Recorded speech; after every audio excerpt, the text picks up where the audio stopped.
بسم اللہ الرحمن الرحیم۔ ابو وحی سٹوریز آفیشیل میں آپ سب کو خوش آمدید۔ قارون کے متعلق آپ نے بہت سی حکایات اور واقعے سنے ہوں گے۔ یہ وہ آدمی تھا جسے عبرت کے طور پر اللہ نے قرآن کریم میں اس کا ذکر کیا ہے۔ قارون کا قصہ بنی اسرائیل میں صاف صاف ملتا ہے۔ یہ وہی آدمی تھا جس کے خزانوں کی چابیاں 300 اونٹوں پر لادی جاتی تھی۔ قارون سے زیادہ دولت تاریخ انسانی میں کسی کے پاس نہیں تھی۔ قارون موسیٰ کے سگے چچا یسور کا بیٹا تھا۔ یہ نہایت خوبصورت اور اچھے اخلاق والا لڑکا تھا۔ لوگ اسے جوانی میں منور کے لقب سے پکارتے تھے۔ وہ تورات کا بہت بڑا قاری اور عالم بھی تھا۔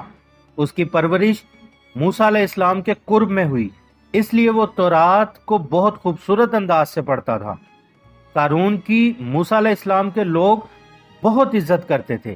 شروعات میں قارون موسیٰ علیہ السلام پر ایمان بھی لے آیا، اور جب بنی اسرائیل کو تبدیوں سے نجات ملی تو وہ مصر کو چھوڑ کر سرزمین موعود کی طرف ہجرت کر گئے۔ وہاں اس کے حالات بدلنے لگے۔ وہ اپنی قوم کا امیر ترین آدمی بن گیا۔ اس کے ہاتھ میں بے شمار دولت آئی، جس کا ذکر اللہ تعالیٰ نے قرآن کریم میں یوں کیا ہے: بے شک قارون موسیٰ علیہ السلام کی قوم سے تھا، پھر اس نے قوم سے زیادتی کی۔ ہم نے اسے اتنی دولت دی جن کی چابیاں اٹھانا ایک طاقتور جماعت پہ بھی بھاری تھا۔ ایک جگہ اللہ تعالیٰ نے اور ارشاد فرمایا، جب اس کی قوم نے قارون سے کہا اتراؤ نہیں، بے شک اللہ تعالیٰ اترانے والوں کو پسند نہیں کرتا، اور جو مال تجھے اللہ نے عطا کیا ہے اس میں سے آخرت کا حصہ طلب کر اور دنیا کا مقام مت بھول۔ لوگوں پر احسان کر جیسا اللہ نے تجھ پر احسان کیا ہے، اور زمین میں فساد نہ کر، بے شک اللہ فساد کرنے والوں کو پسند نہیں فرماتا۔ اور پھر جب زکوٰۃ کا حکم ہوا تو موسیٰ علیہ السلام نے اس سے زکوٰۃ کا عہد لیا، تو اس نے وعدہ کیا کہ اپنے مال کا 1000واں حصہ زکوٰۃ دے گا۔ لیکن جب اس نے زکوٰۃ کا حساب لگایا تو اس کے مال کے حساب سے یہ ایک بہت زیادہ کثیر رقم بن گئی، جس پر اس کے دل میں لالچ اور حرص پیدا ہو گیا۔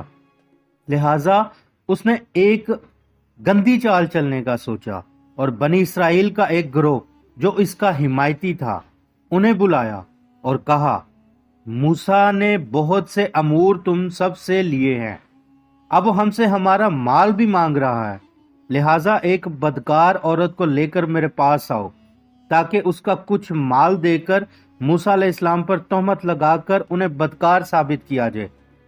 ایک بدکار عورت لائی گئی۔ قارون نے اپنے گروہ کو اکٹھا کیا اور موسیٰ علیہ السلام کے پاس جا کر کہا، اے موسیٰ، جو زنا کرے گا آپ کے نزدیک اس کی کیا سزا ہے؟ جس پر موسیٰ علیہ السلام نے کہا، اسے سنسار کر دیا جائے یہاں تک کہ وہ مر جائے۔ قارون نے کہا، حتیٰ کہ اگر یہ کام آپ بھی کریں؟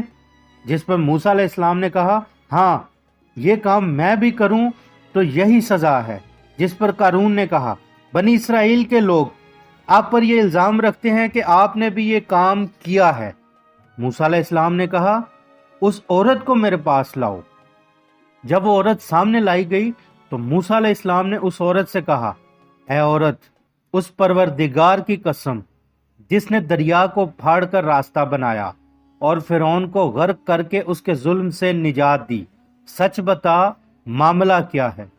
وہ عورت موسیٰ علیہ السلام کی بات سن کر ڈر گئی اور کانپتے ہوئے کہا، اے اللہ کے برگزیدہ نبی، مجھ پر قارون نے مال کا لالچ دے کر آپ پر بہتان لگانے کا کہا اور مجھے کثیر مال دیا ہے۔ اس وقت موسیٰ علیہ السلام آپ دیدہ ہو کر رب کے حضور سجدے میں گر گئے۔ شکر بجا لانے کے بعد دعا کی، اے اللہ، قارون پر اپنا غضب دکھا دے۔ یہ سن کر جو لوگ قارون کے ساتھ تھے اس سے الگ ہو گئے۔ اللہ کا حکم آ گیا، موسیٰ علیہ السلام زمین کو حکم دے، جس پر موسیٰ علیہ السلام نے زمین سے کہا، قارون کو نگل جا، اور پھر دیکھتے ہی دیکھتے قارون اور اس کا محل زمین میں دھسنے لگے۔ قارون زور زور سے پکارتا رہا، پھر جب زمین نے اس کو پورا نگل لیا تو زمین کا شگاف خود ہی بند ہو گیا۔ قارون کی دولت اور قارون کو اللہ تعالیٰ نے لالچ کرنے والوں کے لیے نشان عبرت بنا دیا۔ ویڈیو اچھی لگے تو لائک اور سبسکرائب کر دیں۔ اپنا بہت خیال رکھیں۔ ملتے ہیں ایسے ہی واقعے کے ساتھ اگلی ویڈیو میں، تب تک کے لیے اللہ حافظ۔